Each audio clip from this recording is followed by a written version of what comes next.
आपका मूड कैसा है? मूड कैसा है आपका? हिंदुस्तान में जिस भी प्रदेश में जाता हूं, मैं हिंदुस्तान के हर डिस्ट्रिक्ट में गया हूं, जहां भी मैं जाता हूं वहां बिहार के युवा मुझे मिलते हैं। मैं आपसे सवाल पूछना चाहता हूं, आपने दिल्ली बनाई, आपकी मेहनत ने बेंगलोर की सड़कें बनाई,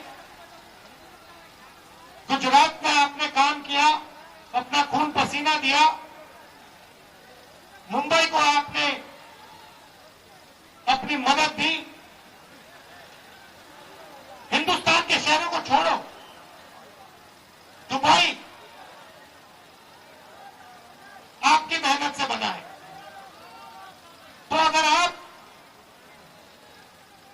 अलग अलग प्रदेशों की मदद कर सकते हो, शहरों को बना सकते हो, तो फिर बिहार में आप ये काम क्यों नहीं कर पा रहे हो?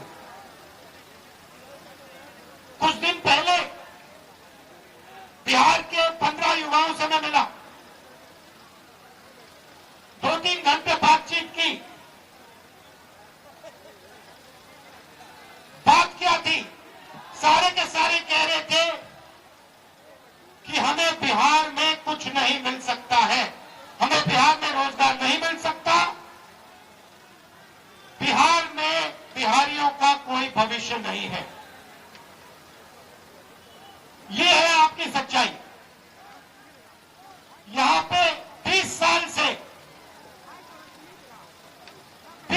से नीतीश जी सरकार चला रहे हैं।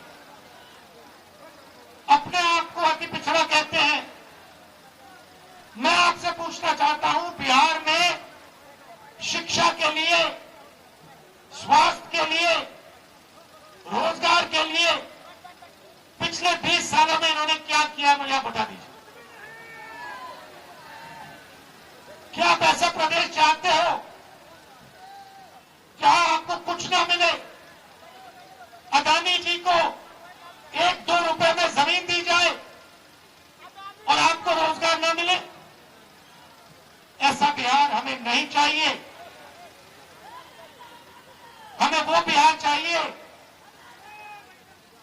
जिसमें स्वास्थ्य, शिक्षा, रोजगार हो, बिहारियों को भविष्य दिखाई दे। और जैसे आज आप दूसरे प्रदेशों में जाते हो, वैसे ही दूसरे प्रदेश से लोग आए और बिहार में आकर काम करना चाहें। ऐसा बिहार हम चाहते हैं।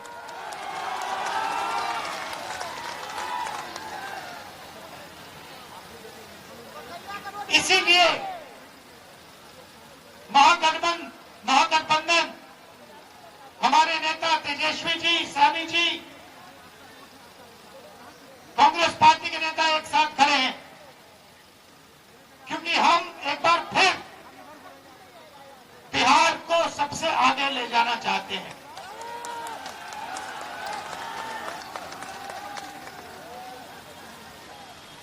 वोट चोरी के खिलाफ हमने यह यात्रा की। 20 दिन बिहार में हम आए, शहरों में, गांव-गांव में हम घूमे एक साथ, और आपकी ऊर्जा देखने को मिली, आपकी कैपेबिलिटी, आपकी इंटेलिजेंस देखने को मिली। आप किसी से कम नहीं हो, आप ना राजनीति में कम हो, ना मेहनत में कम हो। आप सबसे आगे, ये प्रदेश सबसे आगे जा सकता है और इस प्रदेश को सबसे आगे जाना पड़ेगा। आप देखिए, नीतीश जी, तेजस्वी जी ने कहा, नीतीश जी का चेहरा का प्रयोग हो रहा है। रिमोट कंट्रोल बीजेपी के हाथ में है। आप ये मत सोचिए कि अति पिछड़ों की आवाज उधर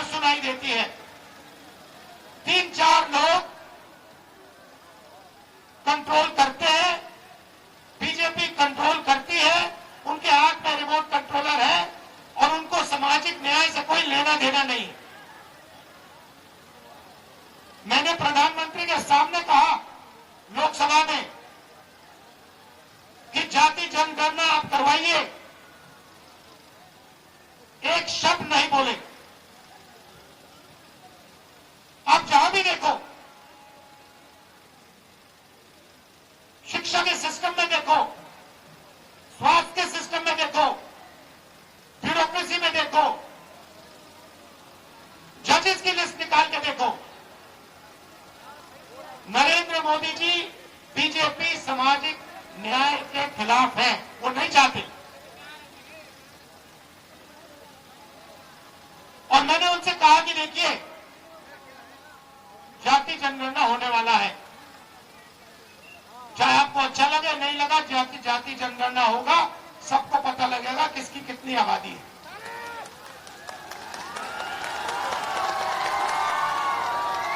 यहां पे स्टूडेंट्स पढ़ाई करते हैं, मेहनत करते हैं, लाखों रुपए लगाते हैं, ट्यूशन होता है, प्राइवेट कॉलेजेस यूनिवर्सिटीज हैं, बिना पैसे यहां पे शिक्षा नहीं मिल सकती। मगर जितनी भी पढ़ाई वो कर ले, अंत में पेपर लीक होता है, होता नहीं होता है। अंत में चुने हुए लोगों को एग्जाम से 1-2 दिन पहले एग्जाम का पेपर मिल जाता है।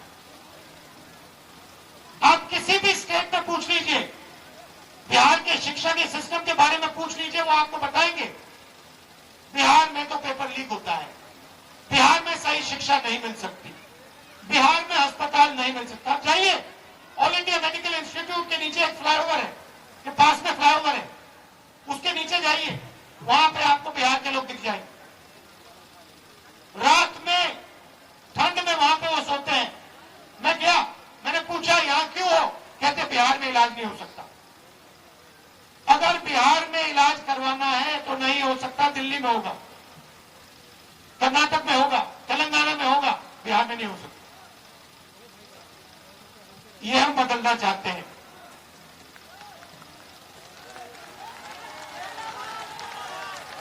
हम चाहते हैं कि बिहार का युवा, जैसे आपने देखा होगा आपकी शर्ट के पीछे, फोन के पीछे क्या लिखा है बताओ? Made in China. सही? नरेंद्र मोदी जी ने हिंदुस्तान के जो छोटे बिजनेस वाले हैं, छोटे उद्योग हैं, उन सबको खत्म कर दिया, नोटबंदी और जीएसटी लागू करके। जहां भी आप देखो मेड इन चाइना। हमारा कहना है कि मेड इन चाइना नहीं, मेड इन बिहार होना चाहिए उस फोन के पीछे। फोन के पीछे मेड इन चाइना नहीं, मेड इन बिहार। और फोन कहां बने? बिहार में। शर्ट, पैंट, फोन, कैमरा, सारे के सारे मेड इन बिहार। और बिहार के युवाओं को उन फैक्ट्रियों में रोजगार मिले, ऐसा बिहार हम चाहते हैं। आपकी हिस्ट्री है, सबसे बेहतर शिक्षा, सबसे बेहतर, दुनिया में सबसे बेहतर शिक्षा नालंदा यूनिवर्सिटी बिहार में मिलती थी। बिहार में टूरिज्म का अनलिमिटेड पोटेंशियल है। पूरी दुनिया से लोग बिहार में टूरिज्म के लिए आ सकते हैं, मगर नहीं, ना टूरिज्म को बढ़ा दिया जाएगा, ना किसानों की मदद की जाएगी, ना मजदूरों को प्रोटेक्शन दिया जाएगा। सिर्फ 5-10 अरबपतियों को फायदा मिलेगा। अदानी जी को, अंबानी जी को जो भी चाहिए वो उनको दे देते हैं। तो हिंदुस्तान बन रहे हैं। एक हिंदुस्तान आपका, गरीबों का, हम सबका, और दूसरा हिंदुस्तान अरबपतियों का, अंबानी अदानी जैसे लोगों का। आप देखिए, कुछ दिन पहले मैंने टीवी पे देखा, एक तरफ यमुना, फोटो देखी आपने, वो देखी, एक तरफ यमुना, गंदा पानी, उसको अगर कोई पी ले या उसमें घुस जाए बीमारी हो जाए। दूसरी तरफ छोटा सा मोदी जी के लिए तालाब, दूर दूर से पाइप से पानी आता है। एक हिंदुस्तान, मोदी जी वाला हिंदुस्तान, अगर मोदी जी को ड्रामा करना है, छठ पूजा का ड्रामा करना है, तो पानी आ जाएगा, वीडियो कैमरा आ जाएंगे, साफ पानी, और उसी के 10 गज दूर हिंदुस्तान की सच्चाई। एक तरफ नाटक, अंबानी अदानी का हिंदुस्तान, नरेंद्र मोदी का ड्रामा, और दूसरी तरफ हिंदुस्तान की सच्चाई, गंदा पानी, बीमारी। टीवी पे आया, टीवी पे वो पाइप दिख गया कि भैया नरेंद्र मोदी जी नहाने आएंगे, बाकी हिंदुस्तान गंदे पानी में नहाएगा। नरेंद्र मोदी जी के लिए साफ पानी आएगा, पाइप में तालाब बनाया जाएगा, मोदी जी ड्रामा करेंगे।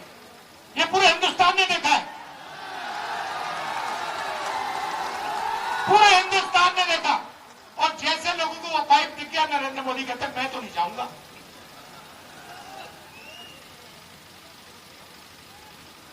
ये है सच्चाई, चमकता हुआ हिंदुस्तान। टीवी पे, वीडियो पे मोदी जी कहते हैं, बिहार के युवाओं से कहते हैं कि हमने आपको कम दाम में डेटा दे दिया। आपने कम दाम में डेटा दे दिया, मगर डेटा की कंपनी किसको दी? पैसा कौन बना रहा है? बिहार का युवा नहीं बना रहा है, जियो का मालिक बना रहा है। फायदा तो आपने उसको दिया, और बिहार के युवा के सामने आकर आप झूठ बोल रहे हो कि हमने आपको डेटा दिया। नहीं, आपने डेटा नहीं दिया। आपने अंबानी जी को हिंदुस्तान का स्पेक्ट्रम दिया, जियो की कंपनी के लिए आपने सब कुछ किया। आप वो क्यों नहीं बोलते हो? आप वो क्यों नहीं बोलते कि मुंबई में लाखों करोड़ रुपए की जमीन, धारावी की जमीन, जिसमें बिहार के लोग रहते हैं, छोटा व्यापार करते हैं, वो जमीन मैंने अदानी को दी। अब ये क्यों नहीं कहते? अब ये क्यों नहीं कहते कि 1 रुपये के लिए मैंने अदानी को जमीन दी बिहार में? कैसे दी? किससे छीन कर दी? बिहार के किसान से छीन कर दी। अब ये क्यों नहीं कहते कि राहुल गांधी जमीन अधिग्रहण बिल लाया था, कांग्रेस पार्टी जमीन अधिग्रहण बिल लाई थी, किसानों की जमीन की रक्षा के लिए लाए थे, और नरेंद्र मोदी जी ने उस बिल को खत्म किया? ये क्यों नहीं कहते? अब ये क्यों नहीं कहते कि जो बिहार में एंटरप्रेन्योरियल स्पिरिट है, जो युवा छोटा छोटा बिजनेस चलाना चाहते हैं, जो अपना छोटा बिजनेस का सपना देखते हैं, उस सपने को आपने नोटबंदी से और गलत जीएसटी लागू करके आपने उस सपने की हत्या की? ये क्यों नहीं कहते?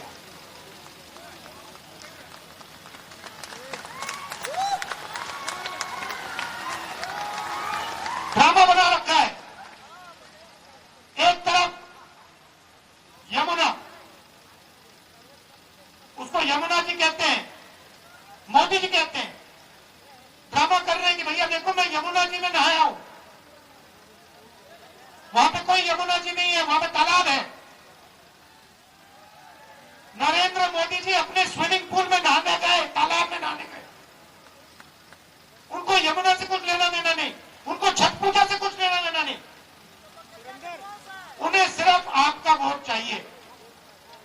अगर आप कहोगे नरेंद्र मोदी जी आप ऐसा ड्रामा करो वोट के लिए, वो कर देंगे। जो भी करवाना है करवा लो।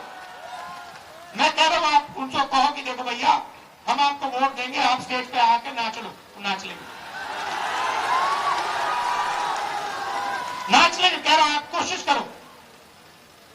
मोदी जी आइए, स्टेज पे आइए, भाषण मत दीजिए, डांस कर दीजिए, हम आपको वोट देंगे, देखना कर देंगे।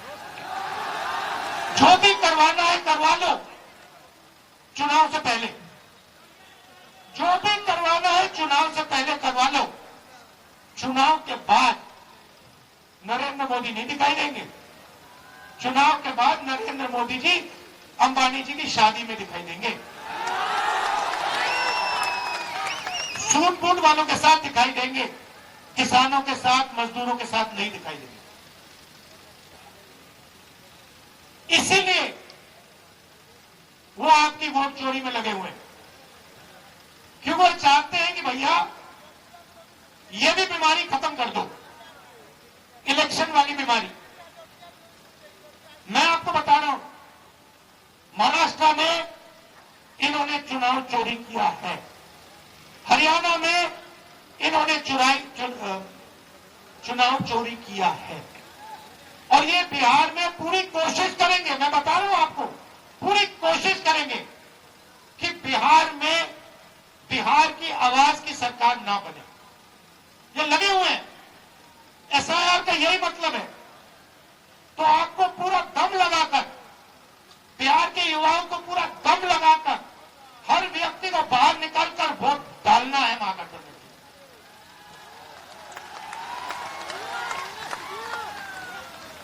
और हमारी गारंटी है, महागठबंधन की गारंटी है।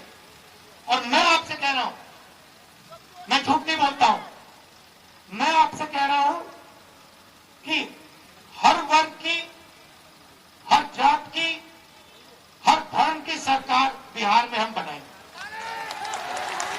किसी को नहीं पीछे छोड़ेंगे, चाहे वो ईबीसी हो, ओबीसी हो, दलित हो, माइनॉरिटी हो, जनरल कास्ट हो, जो भी है हिंदुस्तानी है, और हर एक व्यक्ति की सरकार बिहार में बनेगी। ये मेरी गारंटी है, महागठबंधन की गारंटी। शिक्षा पर हमारी फोकस होगी, हमारा फोकस होगा, और हमारी कोशिश होगी कि 5 साल के अंदर हिंदुस्तान की सबसे अच्छी यूनिवर्सिटी आपको बिहार में मिले, जैसे पहले होता था। हमारी सरकार थी, यूपीए की सरकार थी, तो हमने कोशिश की थी। नालंदा यूनिवर्सिटी जो थी पहले, वो इंटरनेशनल यूनिवर्सिटी थी। पता नहीं आपको मालूम है या नहीं मालूम, पूरी दुनिया से लोग आते थे, चाइना से आते थे, जापान से आते थे, कोरिया से आते थे, यूरोप से आते थे नालंदा यूनिवर्सिटी में पढ़ाई करने। एक प्रकार का वो पुल था, दुनिया को जोड़ने का सिस्टम था। कहां था? बिहार में था। हमारी कोशिश थी, जब हमारी सरकार थी, मनमोहन सिंह जी की सरकार थी, हमने फिर से वही नालंदा बनाने की कोशिश की कि बिहार को हम सिर्फ हिंदुस्तान से ना जोड़ें, बिहार को हम पूरी दुनिया से जोड़ें। आप जुड़े हो, आपके लोग दुबई में हैं, मॉरिशस में हैं, फिजी में हैं, सेशल्स में हैं, अमेरिका में हैं। आप लोग हो, उसको बस सही नई तरीके से जोड़ना है। बिहार को हिंदुस्तान का सेंटर नहीं बनाना, एक बार फिर बिहार को दुनिया का सेंटर बनाना है। टाइम लगेगा, मैं आपको बता रहा हूं, टाइम लगेगा, मगर विजन हमारा ये है कि एक ऐसा दिन आए आज से 10-15 साल बाद कि अमेरिका का युवा कहे मैं जाके नालंदा यूनिवर्सिटी में जाके पढ़ना चाहता है। आपने पूरी दुनिया को रास्ता दिखाया, ये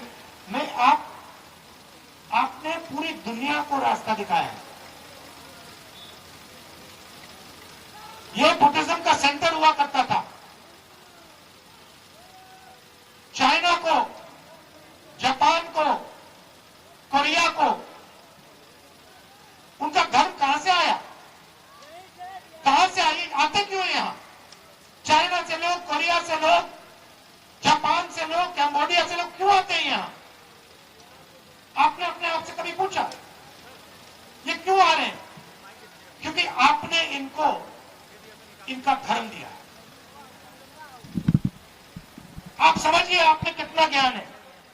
मैंने देखा अपनी आंखों से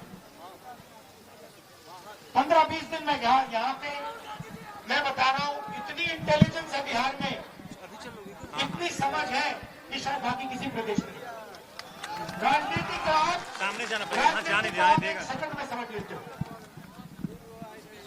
एक सेकंड में आप बाइट के लिए दूध का दूध, पानी का पानी कर सकते हैं क्या यहाँ से? 1 मिनट नहीं लगता, सेकंड लगता है। तो मैं आपसे कह रहा हूं कि भैया सच्चाई पहचानो, आपके सामने सच्चाई कौन बोल रहा है, ड्रामा कौन कर रहा है, ये पहचानो। नरेंद्र मोदी जी तो आपको दिखा रहे हैं, आपसे कह रहे हैं कि मैं यमुना में नहा रहा हूं, और आपके सामने साफ पानी में तालाब बनाकर नहा रहे। आप सब आए, दिल से आपका धन्यवाद करना चाहता हूं और आपसे कहना चाहता हूं कि ये जो संविधान है, जो भी आपको मिला है आज तक, हिंदुस्तान के गरीब, किसान, मजदूर, जो भी आपको मिला है, चाहे वोट मिला, शिक्षा मिली, स्वास्थ्य मिली, वो इसके कारण मिला है। और इस पर नरेंद्र मोदी आक्रमण कर रहा है, इस पर आरएसएस आक्रमण कर रहा है। जब वोट चोरी करते हैं तो ये इस पर आक्रमण करते हैं, अम्बेडकर जी के संविधान पर आक्रमण करते हैं। जब ये हिंदुस्तान की किसी संस्था को खोखला करते हैं, जब ये वाइस चांसलर को आरएसएस के आदमी के हाथ में दे देते हैं, तो ये संविधान पर आक्रमण करते हैं। और मैं आपको बता रहा हूं, संविधान की हम रक्षा करेंगे और इसको कोई नहीं खत्म कर सकता। आप सबका फिर से दिल से धन्यवाद करता हूं। आप दूर दूर से आए, बहुत बहुत धन्यवाद। और ये हमारे प्रत्याशी खड़े हैं, ये हमारी टीम है, इनको भारी बहुमत से जिताइए, चाहे ये कांग्रेस पार्टी के हो, आरजेडी के हो, वीआईपी पार्टी के हो, लेफ्ट पार्टीज के हो, इनको भारी बहुमत से जिताइए।